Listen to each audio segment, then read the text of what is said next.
Vine is the most wonderful resource, and you can find it anywhere in the world, and often you can get it for free. And it doesn't matter what sort of vine you have available to you.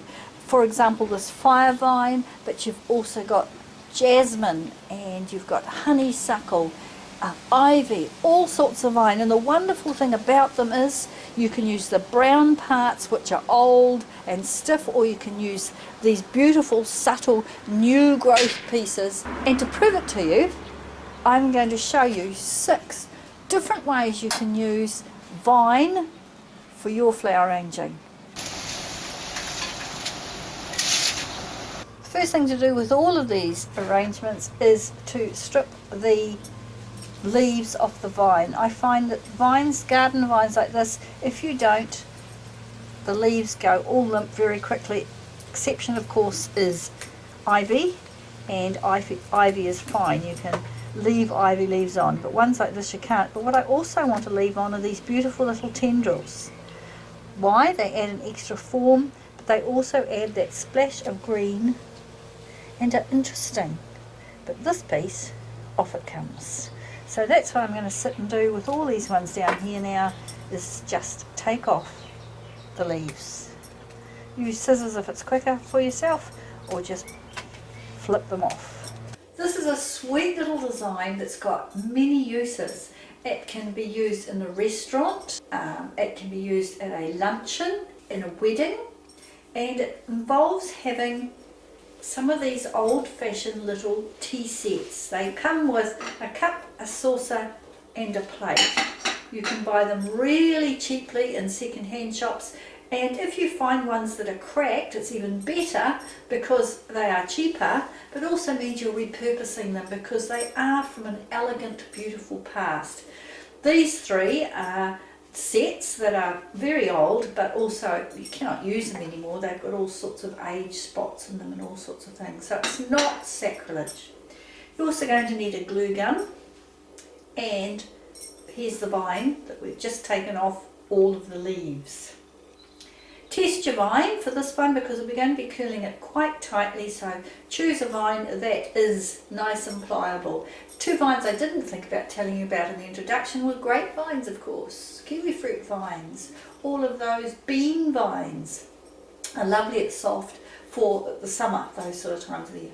First thing we're going to do is make a wreath shape that is going to be this size, and work out the size it has to be.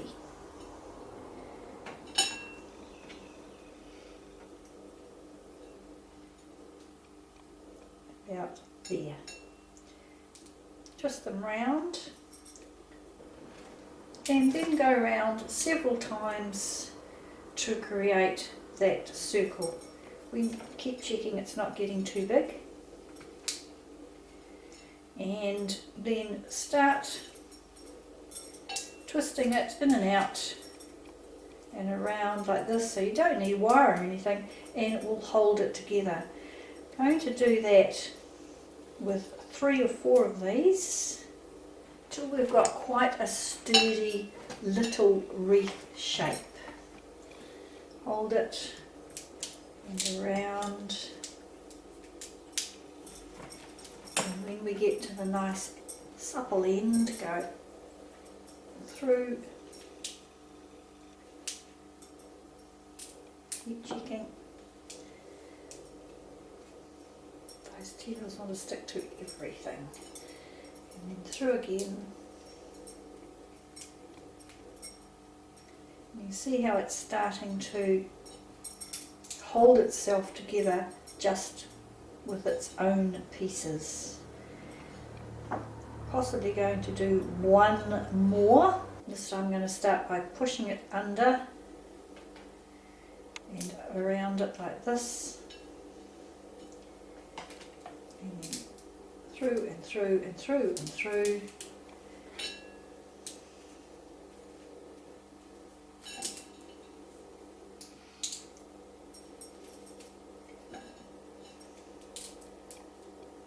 Tuck it back under again. Now we're going to check it because this is going to sit on top of it. I want it higher than that, so I'll do it 3 or 4 more times. Exactly the same thing because I want more height. That's better. Can see how it's higher. And hot glue now. The hot glue will come off the china eventually, and I'm just gluing these lower lying parts so that they will stick on the saucer. And the saucer goes on top, and just some dots of glue around this. And hold it down. Alright, now we're going to do another much smaller one for around here. So off I go again, exactly the same way, and make another little wreath. These are very fast to make once you've got the hang of it. And this is what I mean about having to have very supple bits of vine. So this is why you saw me picking just the tips and measuring it. And this will be my next one. Done exactly the same way. This is a really good thing if you've got a big wedding coming up or a luncheon, an event you have to do something for. This can be done weeks in advance actually, because these will dry, the tendrils will go brown, but nothing will disintegrate. Of course I like the green, I think the green looks lovely around here. Okay, so I'm going to just carry on and do this one, maybe use 4 or 5 bits of vine so I get a nice big piece like I had down there as far as thickness and bulk. You don't want it to be mean. At the moment that's looking just a little bit mean, isn't it? There it is for the second level. So once again, just a bit of glue on the high points, which of course become their low points when I turn it over and press it in.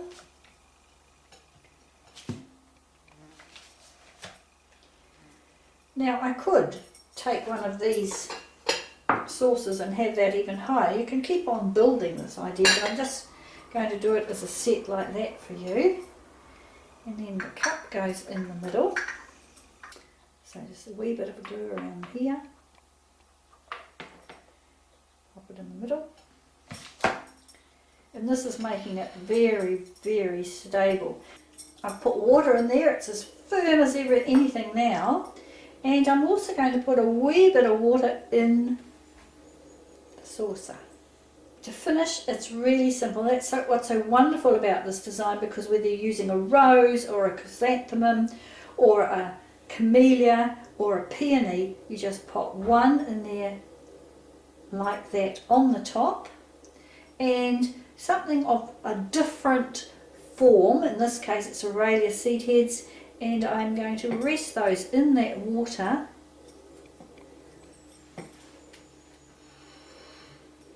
on that second layer.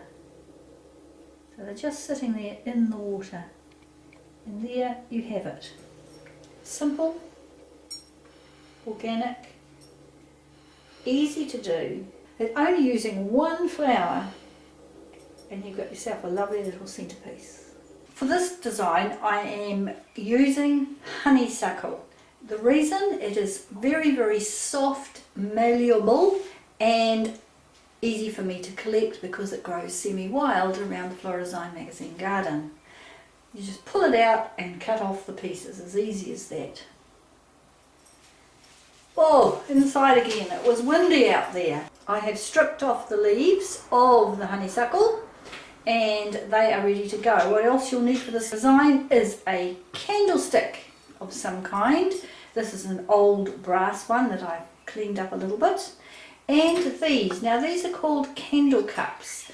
These particular ones were made locally. They're plastic, and just Google candle cups and you probably find that you'll be able to get a local version. What's so great about them, besides everything, is that they fit down where a candle would normally go, and you immediately have a container for your flower. Now I have spray painted it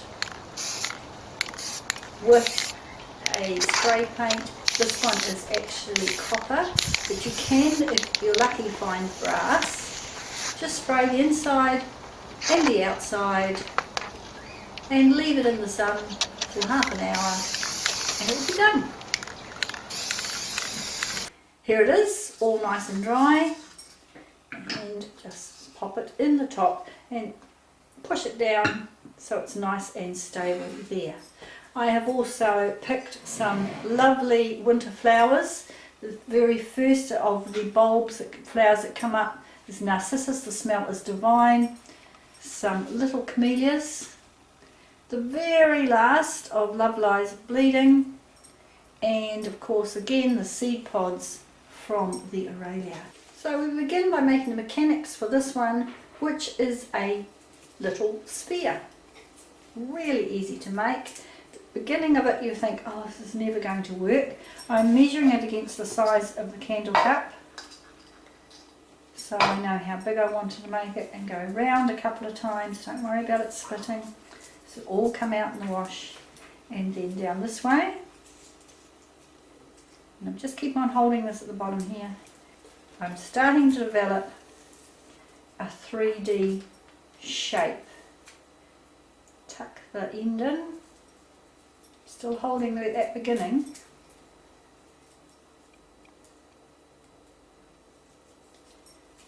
We shouldn't need to use wire or anything for this. And then squash it to where you want it and grab another one. See how lovely and long this honeysuckle is. I'm going to poke this one in. Just weave it back and forth a couple of times, but from opposite from where I'm holding this. And now I'm going to go around this way.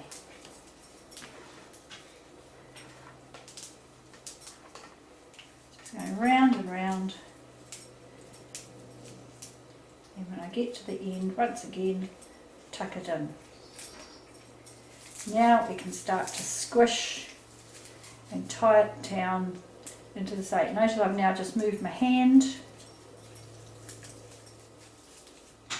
so that by the time I'm ready for my third one, I'm starting to get a shape that is stable enough for my hand to move. So get another one. What's good also about honeysuckle is often you can get 2 strands at once with it. And then go round this way. So I'm slowly developing, squash it down, this sphere shape. Keep it tight. And when you get to the end, in this case 2 ends, weave it through so it's secure. And see what's happening now. We're slowly getting this sphere that needs no other attachments to it. Probably I'm going to use 5 pieces of this, but of course that totally depends on how big you want your sphere to be. Round I go. The more you use, the more sphere-like it is going to become. Keep squishing it down. These balls, once you've made them, they'll last for years. They dry out, but because you haven't wired them in or anything like that, as they shrink, they actually just hold each other together more. And the more pieces you're going in and in like this, it's holding it all in. And my last piece here, once again it's twined 2 of them together, which is really cool. And this time I'm going to go this way. Now let's have a look and see how it's going with that candle cup. Yes, that's the size you want it. Alright, so you get the idea. No need for anything except you and your hands. Here's one I made earlier when I had a little bit more time, and you can see it is just the perfect size. If I try it on here, and it's in. I'm not happy with how unstable that feels inside there, so I have just heated up the glue gun. Don't fear, it won't wreck this. Hot glue will come off if you just soak it in cold water. It's not waterproof, okay? So just put a wee bit round the base here.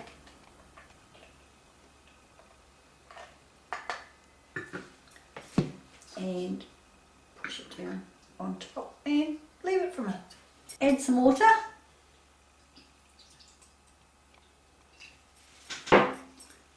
And put the ball in the top there. And you're ready, because it's as simple as that, to add the flowers. Now I'm going to make this a cascading design, and hence why I picked the Love Lies Bleeding Amaranthus. By the way, this is the edible Amaranthus as well, the one that the Incas used the grains of to grind down into flour, and it is very, very fashionable still now in parts of the world as a grain to put in your muesli. And here we use it for flour arranging. Who would ever know? You could do it the old-fashioned way, which is having them so that both exactly the same both sides, but because of my asymmetrical nature, I prefer to have them both on one side. And you're noticing I'm actually pushing it through the sphere and down into the water. And that's why your sphere needs to remain a little bit open, so you've got room to put those lovely stems down into it. We need to balance it with something here. So that's where I'm going to put some of these bigger flowers in a minute. But let's not get ahead of ourselves and start with these lovely seeds. These seeds will stay out of water for about 4 or 5 days, but if you can keep them in water, they're actually going to last much, much longer. It's a very good mechanic, this one. It holds everything in place absolutely perfectly. And into the water. So it's quite modern the way I'm grouping them there. Then the beautiful, beautiful narcissus, which we're going to use to fill up the gaps. And we have to cut them fairly short and thread those through as well. So right now, 3 or 4 days before the beginning of winter, you feel as if it's spring already because of the smell of these beautiful flowers.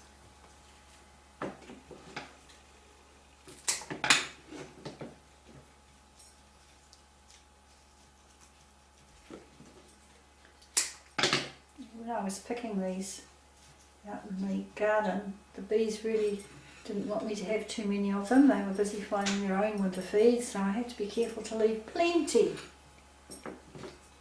for them.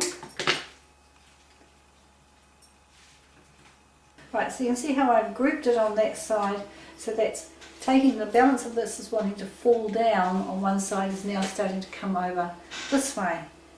This is a little Sasanqua camellia. Now Sasanqua camellias don't last very long, so it's alright for a wedding if you're going to do it the day of the wedding, but if not, use the big camellias, which are called japonicas, because they will last longer if you pin the back of them, or go for roses, chrysanthemums, things like that. And popping them down in here, underneath the vine. So we put a couple of them that side, and I've picked this lovely double-headed one, which I'm going to put on this side.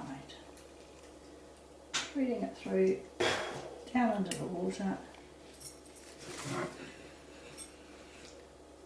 There it is there. And to finish off, because we have got the vine in here, we want to say yes, there is a reason for the vine. So we are going to put the vine in this side and bring it down and around and loop it. There it is, a lovely little design with vine, which has got a nod to the past but very much in the present, because there's no floral foam and it's back to using that divine vine, this time honeysuckle. Yeah. We're going to use 2 different vines for this one for the decorative effect being ivy, and the other one is back to this fire vine because it has the most beautiful straight pieces on it. So for the mechanic, just to show you something different, I'm going to weave a little grid that is going to go over the top of a candle holder. And then of course for your next row, going in and out the other way. If the tendrils get in your way of your weaving this time around, just chop them off. They do get a bit sticky on it. You want it close enough so it holds together, but far enough apart so that you can actually get plant stems in between those holes. Now a wee bit of hot glue. Hot glue, as I said, is prone to slipping if it is in water, so if you prefer you could use cable ties just to attach some of these more annoying ones down. Pop that over the top, push it down, and then just trim all these pieces off.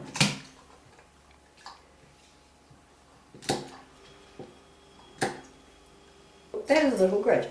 I have already spray painted another one of these plastic cup holders with silver spray this time. Why silver? Because this time it's going to be mounted on a silver candlestick. Plated silver, cheap as anything to find, and they're normally probably 80 or 90 years old, but they have no value, so you can muck about with them like this. And of course that will fit in there. There's several ways to attach your wee grid to the dish, and one of them is to use some silver or black wire around here, up to here,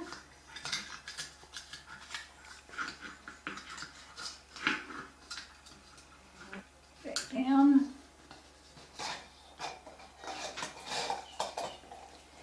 around again,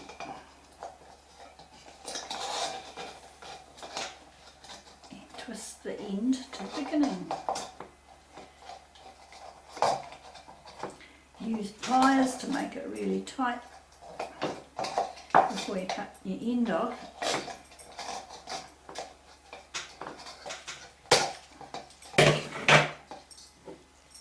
And you've given yourself a little hold to put that on, to put your grid on with cable ties or wire. And this can be resprayed with the silver so that that is hidden. All sprayed, all dry. So now I can just pop a little bit of hot glue around here, pop it in, check it's down and it's straight, and then the wee grid can go on top. And I've also spray painted the cable ties, and not that you're going to see them, but just, you know, just in case. And now that we've got those little bits of wire there, I can put the cable tie under the wire, under the wee grid, and bring it up and tie the wee grid down. So that is a new mechanic for you.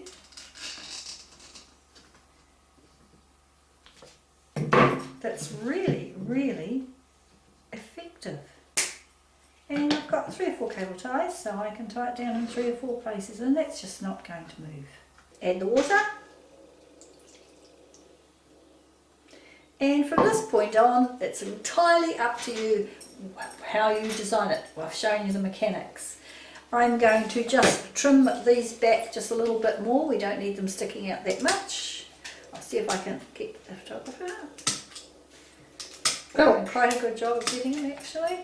So, and then I'm using, because of the silver, I'm using silver foliage. So I have got lamb's ear, lavender, and this is the flower of the long-lasting hydrangea. And these are the seed heads of an anemone from Japan. And of course we're going to use, this time the vine is the ivy. So having checked that these beautiful garden lamb's ear are okay, we pop them in. the more stems from this point that you can actually have in the grid, the more secure everything's going to be. So as you put them in, try and so that you've got lots of stems going into the water, because that's going to hold the other things later on. So there's our first texture with its base, and then we go for lavender. We clear the bottom, so that I picked this one so there's enough foliage still above the waterline to hold other things in place, and that divine smell has just arrived. And of course it's sitting there so easily because of that lovely grid. I'm pointing them this one, I picked it on purpose because it had 2 branches coming off it, and I knew that that would hold it in the grid even more securely. And I'm doing it asymmetrical. You get used to designing without floral foam, and you get quite a light touch as you go. Squishing them all into just one square of the grid. Now with the hydrangea stem in there, it's really holding that lavender up, and I'm purposely positioned it so it's travelling in that direction.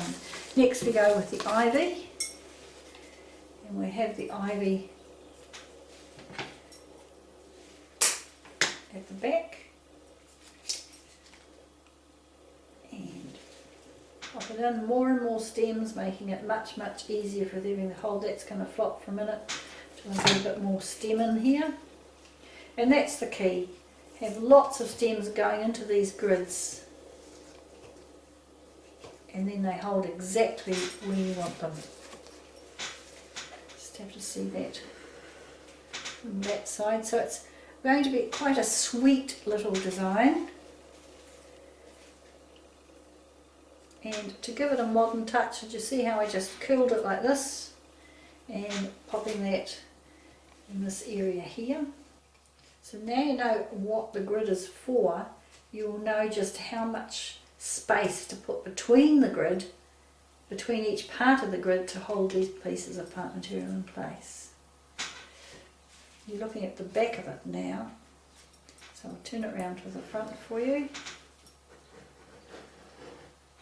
So getting quite a Victorian design to go with the character of those candles, that candlestick. And now this beautiful white camellia in the front, tucked in there. For this you could use a black stand, a silver presentation plate, or a mirror. Pop the 2 of them together so that the lavender is facing the candlestick. And with your last bit of ivy, just curl it around as it wants to go. It's just pop it in the water, even though it doesn't really need it. Do this, and it makes it curl a bit more for you. Just keep bending it. Lovely for the centre of a dining room table. It is one-sided. If you had people around the back of the table, or you need to put another camellia at the back, but this is one-sided. Pop it in and around to there.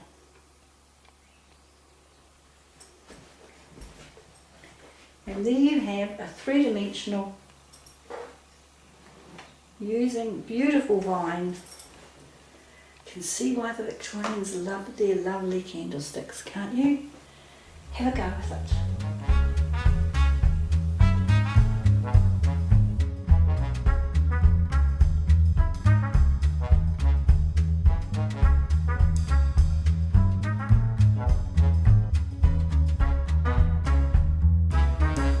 But I'm going to show you 2 different ideas. The first one is this little wreath ring that you made. Obviously can be made much bigger for a door wreath, and as you saw it on the teacups, much smaller, but it also could become a bouquet armature. All you need to do is attach 4 wires down here to hold it here, and thread through your flowers, and you've got a really interesting little posy style bouquet. So that's one idea with your vine. The second one is to use the vine as part of the bouquet. So I've picked some really long ivy and I'm going to make a series of loops. If you want a huge bouquet, pick very long ones and your bouquet would be this big. I'm going to probably go a wee bit smaller, but I've left all the leaves on, and as I put in my hand, I'm now going to take off the leaves that will then eventually become the handle from that point, and loop them all so they're fairly similar in size. Being almost the first day of winter, the ivy lasts longer, it's tougher this time of the year, particularly these little tiny top leaves. And you can see what's happening, it's starting to flop as I work. Just the sheer weight of the ivy is making it flop, and that's actually what you want, because it's going to create the outside arches. And then a little bit of raffia just to tie it up. This gives you a wee bit more freedom to add the other flowers as you wish. I do this quite often when I'm doing a bouquet. I tie it more than once in the process. And when I cut it, of course these are all the ones that will go in water. These top ones up here, these short ones, at the other end, so it doesn't matter. And I've cut it just to make it easy for me. So you can see they're now naturally flopping. Turn them around, pull them down till you've got a vague fan shape. And that would be quite different from the normal way to start a bouquet with big leaves to hold it all in. Now, ivy, in my opinion, always makes any design look incredibly old-fashioned. To me, it's quite an old-fashioned form. So I've selected reeds as a contrast, and I'm using 3 or 4 of them, 5 or 6 maybe of them in a bunch, because I just want this to be far more modern. Turning my hand around, deciding on the length, turning around again. And you can see already that's giving it more drama. And having them in bunches rather than individually makes them have more presence, I guess is the word. You can see them easier. Keep it loose, and you can see I'm going quite upright there, so I'll twist them around a wee bit. These are a New Zealand native, these reeds. Now we're going to go to Leucadendron. Once again, it is another form, and it just keeps it very modern. I've already taken off the leaves at the base, and I picked them because also of their red stems, because we're going to use red flowers. I've only got 4 that I've picked.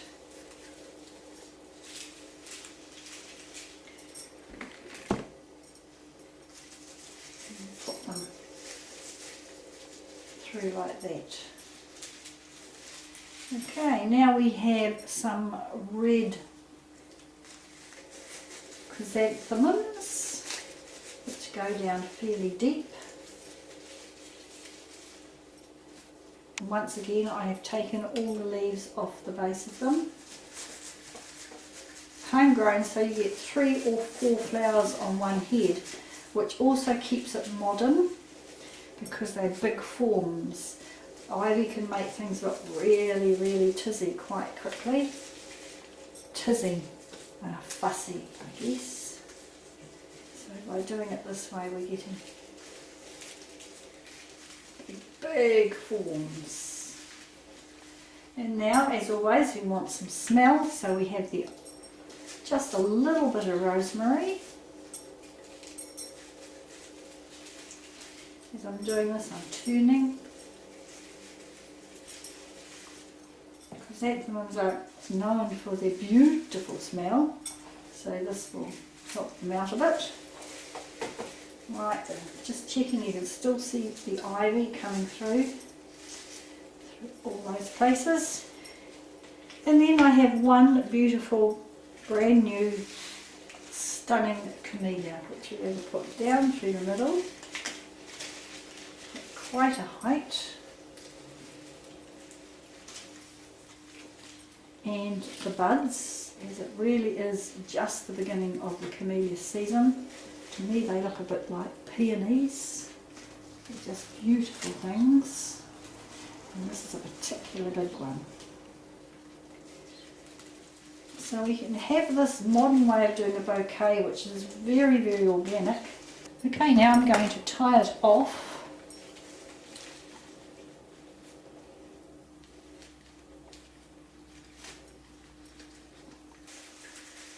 And you can see the front and the back of the ivy, which gives it another form, of course, as you do that. Cut off the base.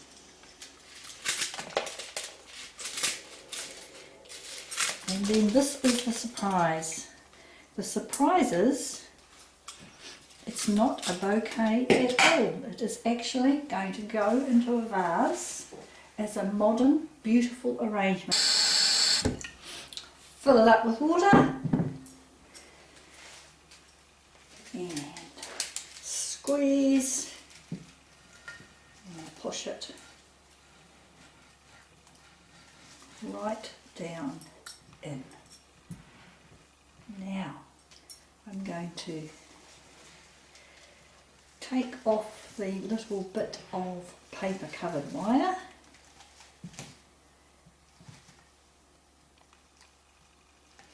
Just served its purpose of keeping it all together for me.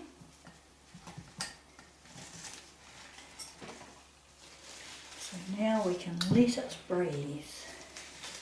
Just arrange it, because it's going to be much looser now as an arrangement, not quite as uptight.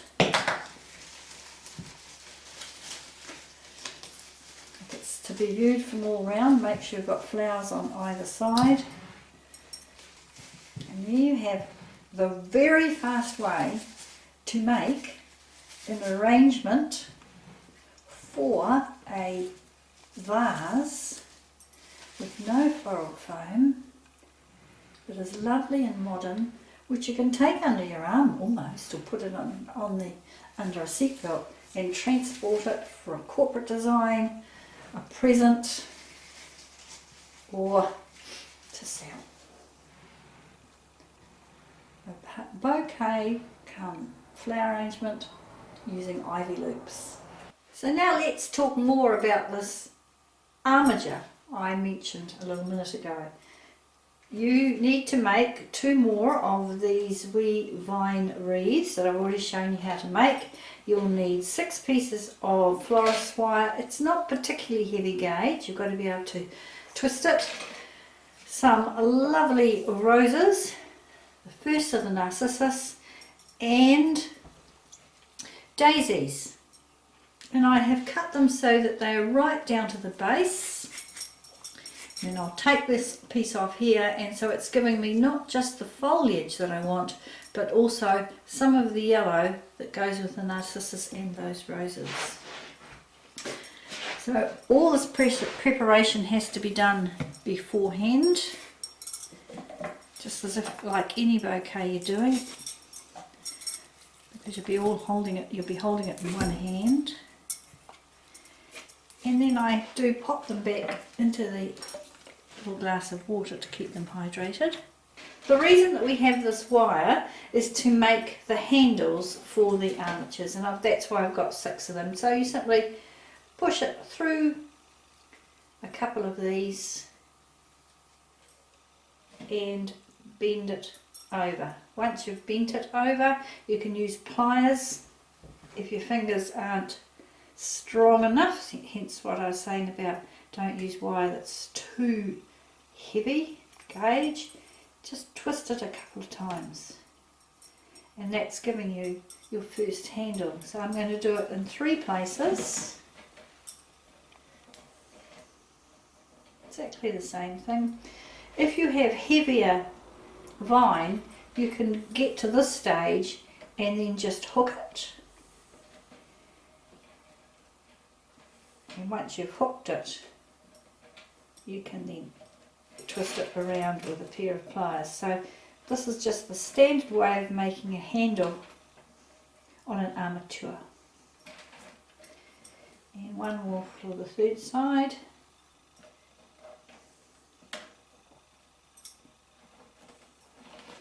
And twist. So when you bring those three together, like so, it is the beginning of your handle for the little posy I'm going to make.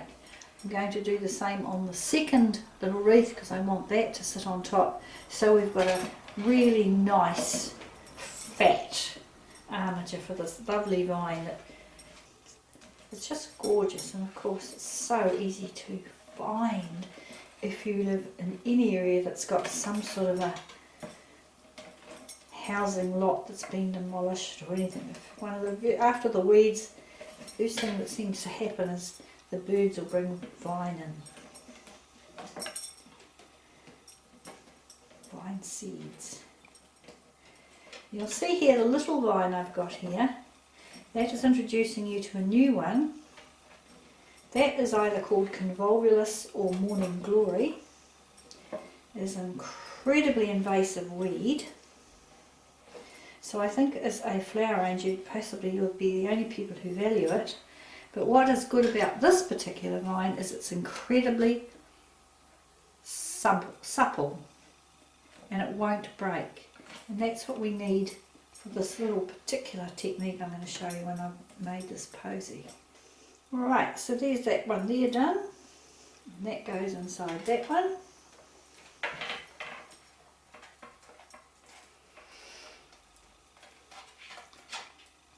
And they all get gathered up together in the centre so that you've got that nice height for it. Because we really do want to show up off this vine. Take one of the short pieces,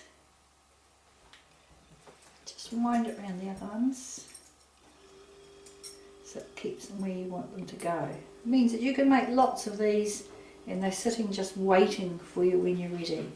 And from this point on it's really, really simple. It even gives you, if you want, a little division for the 6 places to put things. So daisy first in that side, and I'm putting them so that they're facing outwards.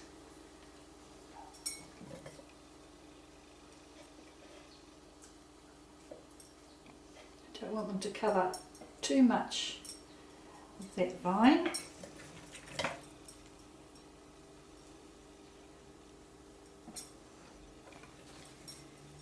Bring them down a bit. And that's given you instant cover. These here are taking up space, so it immediately looks bigger than it actually is, and you've only done it with 5 little sprigs of daisy. Then we have to add our smell, and that is the narcissus, and just distribute these around as well. Going down, putting them into my hand and turning. If you're buying your flowers, just remember a change of form, hence me going for these so that they're contrasting, but there's something about them that's the same, which is the yellow on the yellow. And you can still see the armature around there. Alright, now these lovely roses, I've taken all of the leaves off them. There's only 5 of them, as you often these days you don't get half a dozen roses anymore. Slightly above the other ones, these after all are the stars. When people bend down to smell it because they expect to smell, they won't be smelling the roses because they don't smell, but they will be smelling that narcissus, which they will probably think is the rose. And I go, oh, it's rose with a smell.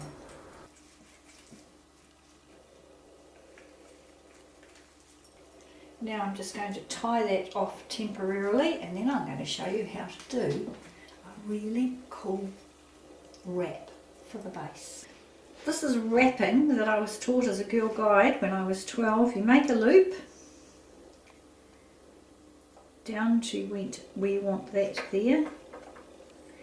If you want to try this a few times, you could always wrap it first, of course, with florist's tape and around, hence using the Morning Glory, because if you use hardier vines they will crack.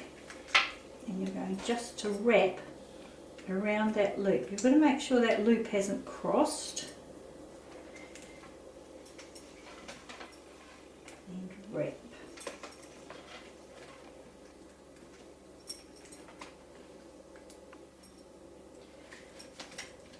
Pull it too tight, you'll snap your vine.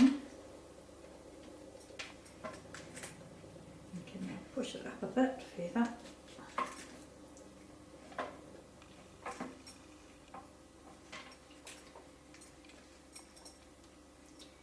And I can now take off my temporary little fix there.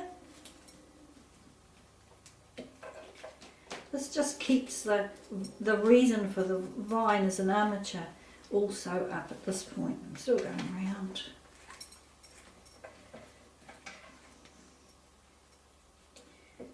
Can I make it once more? Not really. So when I get to this point here, I put it through the loop. There's the loop there. Through the loop. And now you'll grab hold of this one, the bottom one, and pull it through. And it brings the loop down. And it brings that down. Be really gentle. You are working with a vine to that point there. So this is now getting tucked down inside there. And see it sitting in there. And that is how you wrap with vine. Don't cut it off too short there. And there it is, holding it up. Now you cut this as you would normally for a wee posy. And there you have a beautiful vine winter posy that smells divine with a vine armature and a vine wrap. Is that cool or what? If you followed right through the video, you'll be realising that every vine has a different quality, from the really stiff ones to the really supple ones. So with this, I'm going back to the fire vine, which is very, very stiff, and as I did before, I've taken the leaves off it, but this time I've also taken off the little tendrils because I don't want them to interfere with what is going to be a very modern, stylish design. But we have now introduced another element. This is the Morning Glory, and the why? Because it is incredibly bendable, and so you can use it for much finer work. It is also considered a weed in our garden, but like all of nature, it's only a weed till you discover something excellent about it. And in this case for me with flower arranging, what's excellent about it is it has this suppleness. So that's going to give me almost like a piece of wire, but nature's wire, that I can bend quite tightly around and round. I've also got the first of the stunning Strelitzias, Bird of Paradise. They're from two different plants which are quite different in their form. You can see one's going to be double and single, but when you put them together, what a statement these beautiful, beautiful flowers are. A vase, any vase that's got a hole in it. I've picked this one because it is in scale with the size of the Strelitzia, and also because of the brown is going to go with the brown of the vine. So the first thing I'm going to do is pop some water in the bottom piece. Now I need to measure this vine, one piece of it. You see on the end I have left, if I could, the little flower. Now you can use clematis for this, bougainvillea for this, and the reason I've chosen this little flower is because of course it goes with the orange in that Strelitzia. But I have to work out just how long I want it. So I pop it down through here. I want it to go around and then flick out this way. And that is the length of the vine I want to give it this beautiful sense of enclosed space here and shooting off out the end this way, so that the arrangement becomes much bigger than just the vase itself. So that's my ideal length. So I'm going to cut all of them to that length. So now I thread them down through and into the water, and our first lot of weaving gets done. And just like any weaving, in and out, in and out, in and out, in and out.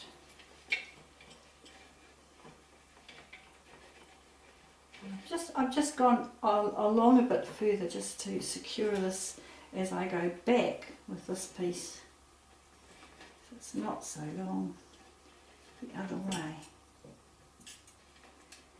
And under and over.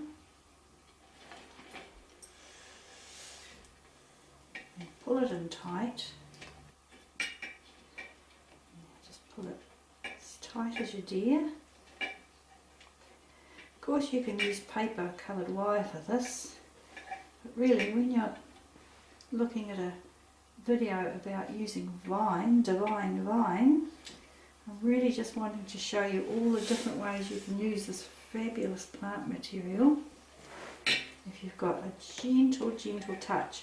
Remember, it's autumn here, so I'm using this so it's quite old, this vine, compared to if you were doing this in spring where it might snap a bit more. Now, it immediately gives us a form. And now I'm going to go back again, still using this little piece from the end. So I have 3 little rows there. Pulling it in as I go. Whatever country you're in, you will have lots of different sorts of vine to choose from. And now that's right to the end there. Now you can use a spot of hot glue, but if you've done this securely enough like that, it will hold. You can see that piece there is just holding. Right, now I'm going to cut this here, and I'm just going to do one more row backwards on this top one. Now I'm going to do this 3 times along this beautiful arch, but you've got the technique there. So it's in water and then it's got this lovely arch. Now I'm going to separate these. Now I've got 6 of them, so I'm going to put 3 of them going one side around here with a lovely big loop, and I'm going to do exactly the same with these 3 on this side with a lovely big loop. I kept this little flower on here just in case I wanted it to be hanging down that way, and I won't cut it off until I know. The problem with having the flowers left on the vine is there's an awful long way for that water to travel to get to the flower to keep it turgid, so that they will flop very, very quickly if the vine can't suck up enough water. So sometimes it's better not have the flowers. This would apply to a clematis as well. If you're very tempted to have them and then decide 2 hours later they've all flopped, it's all to do with trying to get water around there. Okay, so I'm going to do it again, and this time I'm just going to have the 3. You can have as many of these as you want. Make that longer, and it goes over the top, under and over the top, and you've got your first row of your weaving. That makes the second row,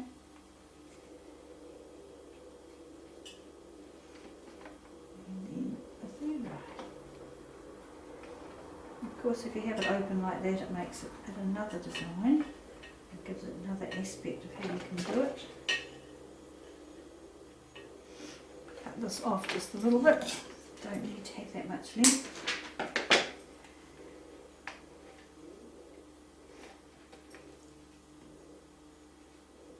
You can get cold glue for this sort of work too, so that this little piece at the end is a tiny piece of cold glue there if you don't think it's going to hold. As it dries, it becomes looser. I have got a piece on my wall that was done probably 6 or 7 years ago, and it turned into the most beautiful dark brown. So that's another surprise with these sort of arrangements. Besides the fact that these last until you're sick of them, they also change colour as they dry into beautiful, beautiful natural colours. And I'll add a little spot of cold glue to hold that one on, and I'm going to do exactly the same on the other side.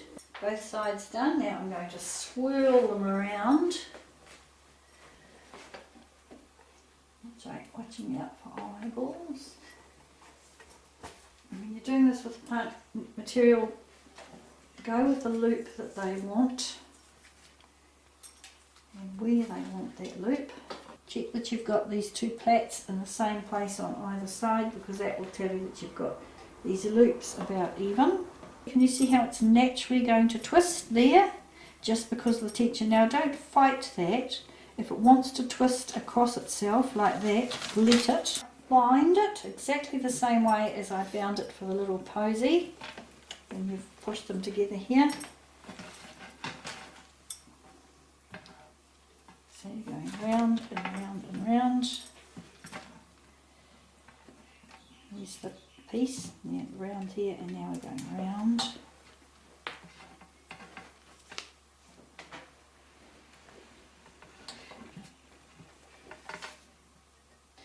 Wind it up as far as you think it's going to be okay to be in scale. There, poke it through the loop just like I did with the posy. Now find your original little piece, here it is, and pull down. So this is going tight, pull down, pull down. And you see it's leading it down and into the base of it there. This bit can be cut and that bit can be cut. Notice I cut them along, and you can always secure it with glue if you wish later on. Okay, now, so we've now got that bound there. Now we want to tie them back into here. You can see how it's really springing at the moment. So once again, some more of my beloved Morning Glory convolvulus vine. You will also discover the parts of the vine that are actually stronger than other parts, and you become quite an expert really on vines. Okay, so I've got 6 pieces here, so I'm just going weaving just like I've done the rest, in and out, in and out, in and out. Now take this, bring it around the whole lot like this, so it's holding it against there, and then weave back the other way. And this is just raising it up, under, and over, and then come around this one. And believe it or not, you can actually tie a little reef knot. Quite amazing. There you are, a little reef knot, which is under and over and over and under, and you've got yourself a granny knot. Who would have thought you could tie a knot with a line? Under and over. A little tidy reef knot, so when you let it go, it is in its right place, and you've still got that weave connecting it all through there. Knotting vine, another cool little technique for you. Right, so now it's in the water, it's gone swirling round, we've got it secure, so it's pushed against. Now we decide on the length. How far out do we want to swish it? Well, once again, you've seen that I have left just 2 flowers here, one here and one here. And The rest of them are far too far out as far as I'm concerned, so I'm going to cut one here, there. Our wishing is going along here, out here, and then up, and suddenly we're seeing these two flowers. Now, this cluster, you can see they're only the buds. The reason I've done that is so they will either just drop off because they've got no water coming that far, or they will bloom. So either way, it is going to give us a focal point at the end of our line top. Now this is also about scale. Too high and they're taking away from that swirl. So it's also about which way are they going to face, so they encourage you to follow the swirl. Now for me, and where I'm looking at, I want the beak of this beautiful one to be the same as the swirl of that. So at this point it's about you and design. And so there you have a very, very modern piece. I'll turn it around this way for you too so you can have a look. Very modern piece with 3 new techniques for you. Using vine, knotting it, weaving it and winding it. And when the florist glue has set on these little pieces here, I will cut these little tags off so that it's secure in there. Very modern. Guaranteed nobody will have ever seen it before for your corporate designs or your friends that are coming for lunch. Fabulous in the lobby. In fact, it's going in the lobby of the Floradesign magazine bed and breakfast. I hope you've loved all these ideas about vines. I hope you have a go with them, and best of all I hope you go for a walk and see how many different vines you can find and the different qualities of each one that you can use in your flower arranging. See you next time.